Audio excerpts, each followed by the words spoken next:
Assalamualaikum warahmatullahi wabarakatuh. Bismillahirrahmanirrahim. Alhamdulillahirrabbilalamin. Wassalatu wassalamu ala asyrafil anbiya wal mursalin wa ala alihi wa sahbihi ajma'in, amma ba'd. Alhamdulillah, marilah kita selalu bersyukur kepada Allah Subhanahu wa taala atas limpahan rahmat, hidayah serta kesehatan yang ditambah kita, sehingga kita bisa menuntut ilmu sampai di hari ini. Allahumma sholli ala sayyidina Muhammad. Marilah kita perbanyak sholawat, kita perbanyak sholawat untuk Nabi kita Muhammad Sallallahu Alaihi Wasallam. Semoga dengan sholawat yang kita berikan, kita hadiahkan kepada beliau, kita nanti diakui sebagai umatnya dan dapat syafaat dari beliau dari kiamat. Amin Allahumma amin. Teman-teman yang saya banggakan, di pertemuan kali ini kita akan membahas analisis regresi dan korelasi sederhana, tetapi kita akan menggunakan SPSS. Tetapi walaupun demikian, nanti saya akan tunjukkan bagaimana kita akan menghitung secara manual ya. Tapi kita harus tahu sedikit, atau kita mengulang sedikit dari apa yang saya sampaikan yang pertemuan yang kemarin. Jadi saya mengingatkan kembali bahwa regresi dan korelasi sederhana ini sesuatu hal yang berbeda. Kalau regresi digunakan untuk mengetahui pengaruh antara variabel X terhadap variabel Y, dan sifatnya adalah mempengaruhi, tidak bisa saling mempengaruhi, tidak bisa timbal balik, tidak bisa. Tetapi untuk yang korelasi sederhana, korelasi di sini digunakan untuk mengetahui hubungan di sini timbal balik antara dua variabel, kuat atau lemah. Tapi kalau regresi dikatakan pengaruhnya adalah positif atau negatif. Sehingga di dalam regresi dan korelasi ini secara sederhananya, regresi menunjukkan hubungan pengaruh, sedangkan korelasi hanya menunjukkan sekedar hubungan. Dalam regresi terdapat istilah tergantung dan variabel bebas, dan dalam korelasi variabel tidak ada istilah tergantung dan variabel bebas. Di dalam korelasi variabel bebas saling berhubungan bisa juga terjadi, tetapi di dalam analisis regresi antara variabel independen atau variabel bebas tidak bisa saling mempengaruhi. Oke, kita lanjutkan di dalam rumus yang dipakai di dalam korelasi dan regresi. Di sini coba diperhatikan, di sini regresi kalau di bentuk persamaannya adalah Y sama dengan A plus BX. Oleh karena itu regresi harus menghitung nilai B, juga harus menghitung nilai A. Tetapi di sini saya tunjukkan ada dua rumus yang dipakai untuk menghitung nilai regresi atau nilai beta ya. Tetapi di dalam SPSS itu pakai rumus yang mana, kita nanti akan cari tahu. Kita akan mencoba untuk menghitung data yang sama, apakah yang sesuai adalah yang atas, rumus yang atas ini, atau yang bawah ya, nilai B ini. Kemudian korelasi juga seperti itu, ada dua rumus. Tetapi nanti untuk yang korelasi mohon dicari sendiri dengan data yang sama, coba dihitung. Saya akan mencoba untuk mencontohkan untuk yang nilai regresi, baik rumus yang pertama maupun rumus yang kedua. Di dalam regresi dan korelasi ada kriteria, ini saya ingatkan lagi. Di dalam regresi itu ada pengaruh positif dan pengaruh negatif. Untuk pengaruh positif adalah pengaruh yang searah.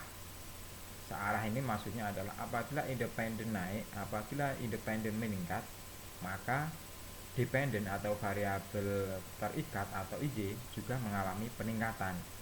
Dan apabila variabel independen mengalami penurunan, Y atau variabel dependen juga mengalami penurunan. Jadi arah pengaruhnya searah. Kebalikan dengan pengaruh negatif. Kebalikan pengaruh negatif di sini, kebalikan yang dimaksud adalah apabila variabel independen naik, Z itu akan turun, dan apabila independen turun, Z malah mengalami kenaikan. Nah, itu sekilas dari regresi. Kemudian untuk korelasi ini ada beberapa skala. 0 tidak ada korelasi, 0 sampai 0,5 korelasi lemah, 0,5 sampai 0,8 korelasi sedang, 0,8 sampai 1 korelasi kuat, kalau 1 korelasi sempurna. Dan untuk korelasi sempurna tidak mungkin kecuali variabel tersebut dikorelasikan dengan variabel tersebut. Diri ini jenengan korelasikan dengan dirinya jenengan. Nah, itu akan satu karena sifatnya sama. Oke, ini saya akan tunjukkan bagaimana secara manual untuk menghitung rumus regresi. Ini sudah saya hitung di Excel. Mungkin nanti saya akan tunjukkan juga ya rumusnya, atau jenengan bisa mencoba sendiri, tetapi ini sudah saya hitung di Excel. Langkahnya adalah kita perhatikan rumusnya. Di sini. Apa yang dibutuhkan di sini? Kita cari. Pertama-tama itu ada data seperti ini. X 3, 4, 5, 6, 7, 8, 9, untuk Z 12, 11, 13, 12, 13, 14, 16. Ya. Oke. Yang harus kita persiapkan apa di sini? Di sini ada sigma X kali Z. X kali Z. Makanya sigma adalah jumlah X kali Z. Maka yang perlu disiapkan jenengan buat kolom 1, kolom pertama, yaitu X kali Z, 3 kali 12 ketemu ini, yaitu 36 diperoleh dari ini. Kemudian nanti dijumlahkan ya, kemudian sigma X kuadrat, jadi X kuadrat di sini membuat kolom kedua, yaitu X dikuadratkan, nanti sigmanya adalah yang bawah ini ya. Jadi X kuadrat 3 kali 3 berapa, 4 kali 4 berapa, ketemu di sini dijumlahkan. Kemudian rumus yang lain apa? Rumus yang lain sementara cukup untuk menghitung rumus yang pertama. Ya, ada di sini Z rata-rata, B rata-rata. Ya, di sini dicari X rata-rata dan Z rata-rata. Diperoleh dari mana? 42 dibagi 1, 2, 3, 4, 5, 6, 7, atau jenengan menggunakan function average ya. Jadi 42 dibagi 7, 13 juga dibagi 7 sesuai dengan jumlah datanya. 91 dibagi 7 dapat 13. Nah, kemudian coba dihitung, masukkan nilai sigma X kali Z berapa, 564 dibagi dengan sigma X kuadrat berapa, 280. Kemudian dihitung 564 dibagi dengan 280 dapat 2,01. Kemudian dari angka B ini kita menggunakan angka ini digunakan untuk menghitung nilai A. Z rata-rata dibagi dengan B X rata-rata ya. B-nya berapa tadi? Dimasukkan di sini. 12 adalah Z rata-rata, 6 adalah X rata-rata. Kemudian dihitung, dikalikan dulu 2,01 kali 6 ketemu 12,09. Kemudian diselisihkan ketemu 0,914. Ini langkah yang cara yang pertama. Cara yang kedua dengan menggunakan rumus B yang seperti ini. Ada N sigma X1 Y1 dikurangi sigma X sigma Z dibagi dengan N sigma X kuadrat dikurangi sigma X akar kuadrat ya. Yang perlu disiapkan apa di sini? Yang perlu disiapkan adalah ini tadi sudah ada X kali Z sudah ada, kemudian sigma X kuadrat sudah ada. Yang belum adalah ini sigma X dikuadratkan, jadi ini sigma X ya, sigma X sudah ketahui, dikuadratkan ketemunya berapa, 17,64. kemudian kita masukkan angka-angka ini. Untuk N7 diperoleh dari jumlah datanya 1, 2, 3, 4, 5, 6, 7 ya. Kemudian dikalikan masing-masing ya, 7 kali 5 64, 42 kali 96 baru diselisihkan. Begitu juga bawahnya 7 kali 280 diselisihkan 1764. Ketemunya adalah 126 dibagi 196 dibagi, kemudian ketemu 0,6429. B ketemu nilai beta 0,6429. Kemudian dilakukan perhitungan dengan menggunakan nilai B ini masuk untuk menghitung nilai A. Ketemulah 9,143. Ada dua angka, ada dua nilai regresi, dan konstanta pun juga beda. A adalah konstanta. Kita lihat mana angka, mana rumus yang dipakai untuk program SPSS ya. Dengan data yang sama saya lakukan uji data, analis data dengan menggunakan SPSS. Nanti saya tunjukkan. Bisa dilihat di sini nilai konstanta 91,43, ada 9,143. Kemudian B 0,643. Jadi yang digunakan untuk menghitung di dalam SPS adalah rumus yang kedua, bukan rumus yang pertama. Begitu juga nanti korelasi. Ada yang sesuai dengan nilai korelasinya seperti ini 0,850. Mana yang sesuai? Silahkan dicoba. Ada dua rumus tadi korelasi ya, ada dua rumus korelasi, mana silahkan nanti jenengan gunakan, apakah R yang atas atau yang R yang kedua. Silahkan dicoba untuk menghitung sesuai, atau contoh seperti contoh untuk menghitung regresi seperti ini. Oke, ini tadi yang saya tunjukkan perbandingannya. Selanjutnya untuk melakukan analisis regresi ini adalah langkah-langkahnya. Silahkan siapkan data dan masukkan ke SPSS, ke klik analis, regresi, klik linear, masukkan penjualan, silahkan masukkan promosi ke dalam kolom independen. Secara prakteknya dapat dilihat sebagai berikut. Kita menggunakan data ini ya, data promosi dan data penjualan dari penjualan genteng ya. Dengan data ini kita sudah siap sehingga kita nanti akan memasukkan di dalam program SPSS seperti ini ya. SPSS seperti ini, di data view akan terlihat data ini jenengan dimasukkan, kemudian di variable view akan terlihat apa itu identitas ya, identitas atau nama variabel tersebut ya, X biaya promosi, Y penjualan. Nah, silakan. Seperti selanjutnya kalau data sudah siap, di data view sudah ada, sudah dimasukkan datanya, di variabel view sudah dikasih identitas, kita langsung kalau kita butuh analisis regresi langsung ke sini saja. Analis, diklik masuk ke regression, diarahkan sebelah kanan masuk ke linear, klik linear. Kemudian akan muncul kertas kerja seperti ini. Masukkan yang penjualan ke kolom, ke kotak dependen, kemudian yang variabel biaya promosi masukkan di kotak independen sesuai dengan variabel fungsi variabelnya. Biaya promosi sebagai variabel independen, penjualan sebagai variabel dependen. Kemudian langsung oke saja, akan ketemu muncul persamaan atau muncul output SPSS seperti ini. Korelasi ditunjukkan nilai 0,526, itu artinya bagaimana. Kemudian nilai regresinya adalah seperti ini konstantanya, kemudian biaya promosinya 4,415 ya. Itu outputnya.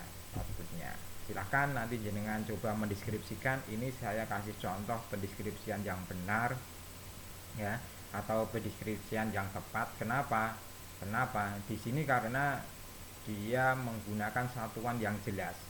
Biaya promosi itu adalah kalau dihitung biaya itu kan rupiah. Makanya di sini koefisien regresi biaya promosi sebesar 2,374. Ini saya ambil dari jurnal, saya melihat dari angka yang atas ini.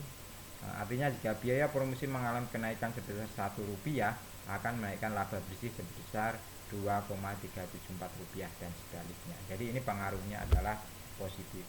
Silakan, ini contoh yang bisa direferensikan. Jangan menggunakan satu satuan yang tidak jelas, jangan salah. Ini data ini adalah variabel kuantitatif, jangan jenengan deskripsikan dengan sesuai variabel kualitatif. Jadi kemarin sudah saya sampaikan di analisis regresi. Jadi supaya dimaklumi, supaya dipahami dengan jelas, supaya nanti dibaca orang itu tidak ditertawakan. Oke, sekarang saya akan praktek untuk menghitung tadi ya.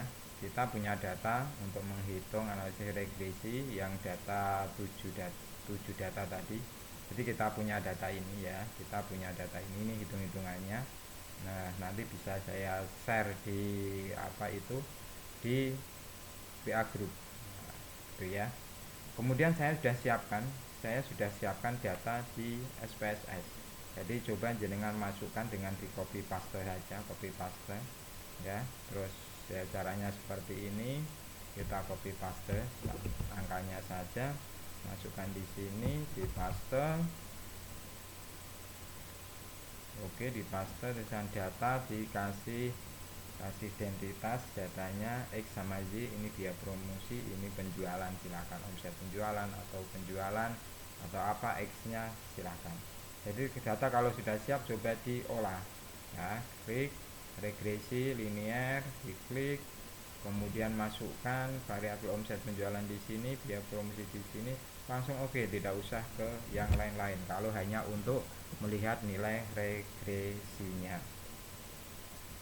Oke, bisa dilihat outputnya sama ya, 9143 0,643 9143 0,643. Kalau ini kita bulatkan jadi 0,643. Jadi rumus yang dipakai adalah rumus yang ini.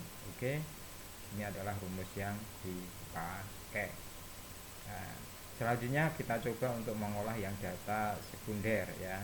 Tadi saya contohkan data sekundernya, kita copy langsung ya, kita copy langsung ke sini,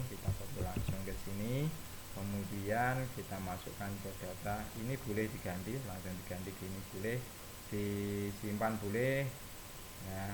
Oke, terus ini bisa di sini biaya, terus di sini sama, kita anggap sama, tidak apa-apa.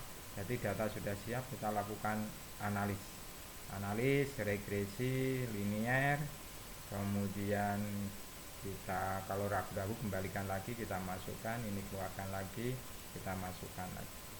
Oke, langsung klik oke. Sama enggak hasilnya? Silahkan dilihat. Jadi di sini nilai korelasinya adalah 0,526, kemudian nilai regresinya 24438 441. Kita lihat di PPT nya. Oke, ini ya PPT nya. Oke, sama.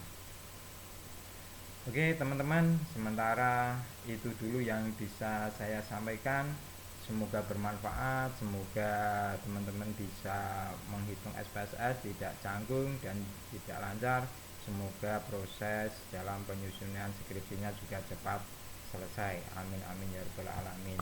Jadi saya mohon maaf karena ini pertemuan terakhir. Mohon maaf, semoga apa yang saya sampaikan kalau ada kata yang salah atau tidak, mohon maaf atas keterbatasan ini. Cukup sekian dari saya, semoga bermanfaat, semoga barokah, semoga kita semua diberikan kesehatan oleh Allah, keluarga kita diberikan kesehatan oleh Allah, dan diberikan rezeki yang barokah nah halal thayyibah. Amin amin ya rabbal alamin. Cukup sekian dari saya. Assalamualaikum warahmatullahi wabarakatuh.